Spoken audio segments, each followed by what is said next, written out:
Open Heavens on the Go. Tuesday, July 16th, 2024. Topic: Don't kill a wounded soldier.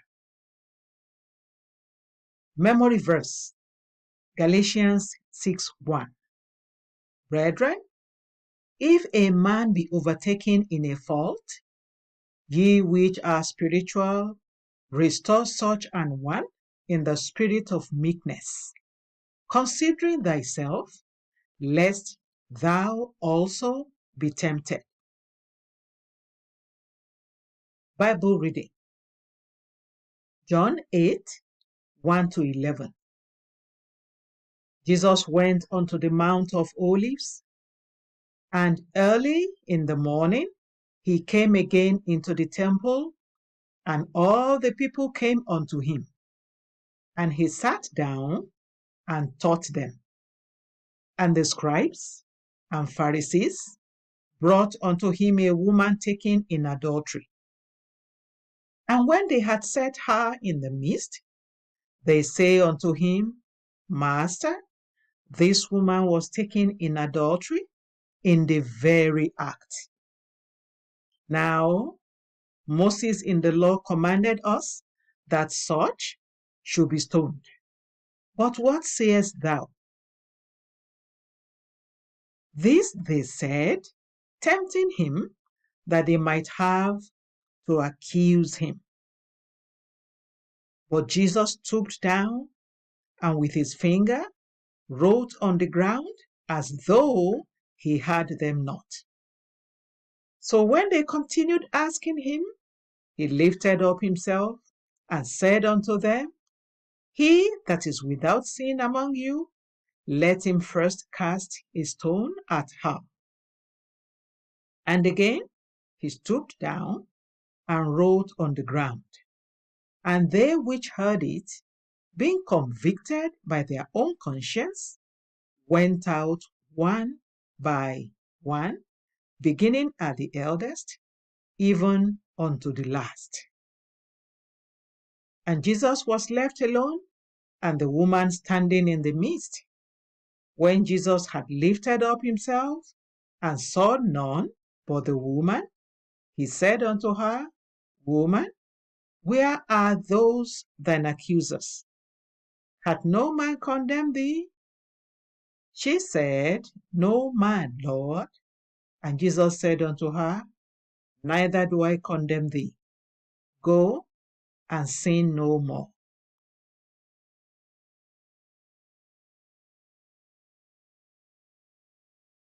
The message: It is quite terrible that some people judge individuals who have made mistakes just so they can feel better about themselves. Their goal is to boost their self-esteem rather than admonish the people who made the mistake or bring them to Christ.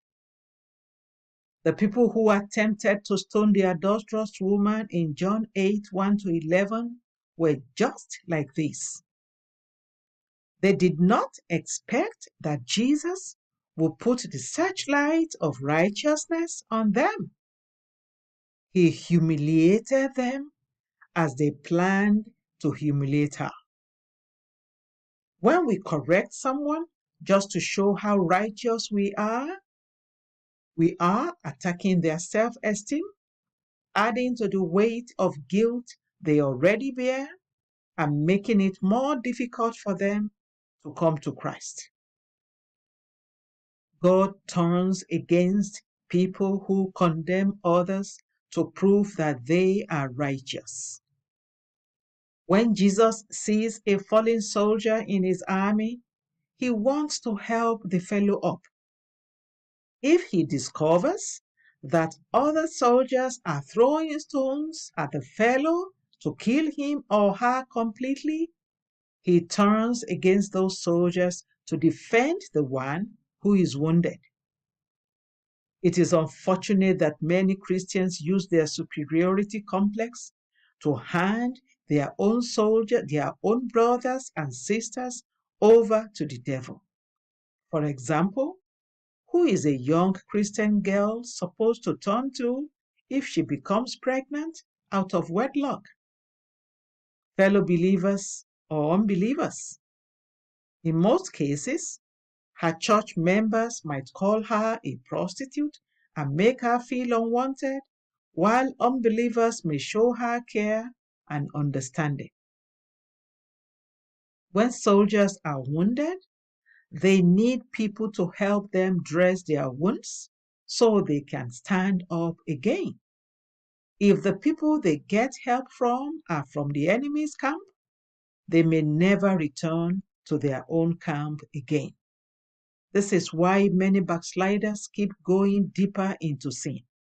They think that they will no longer find forgiveness and acceptance in the church, so they backslide completely.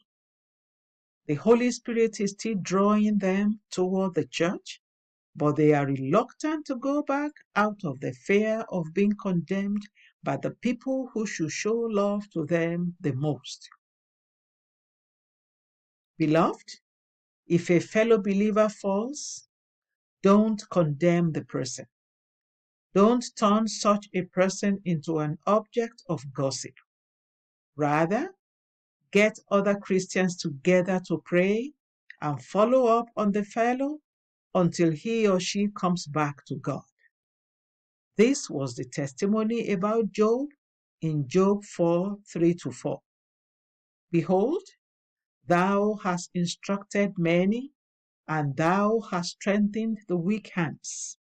Thy words have upholden him that was fallen, and thou hast strengthened the feeble knees. Action point.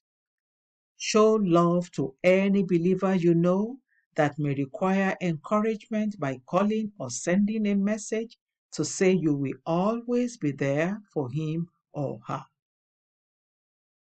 Bible reading in 1 year. Isaiah 9-11. Hymn for today. The great physician now is near. The Open Heavens is written by Pastor E. A. Adeboye, the General Overseer of the Redeemed Christian Church of God. God bless you.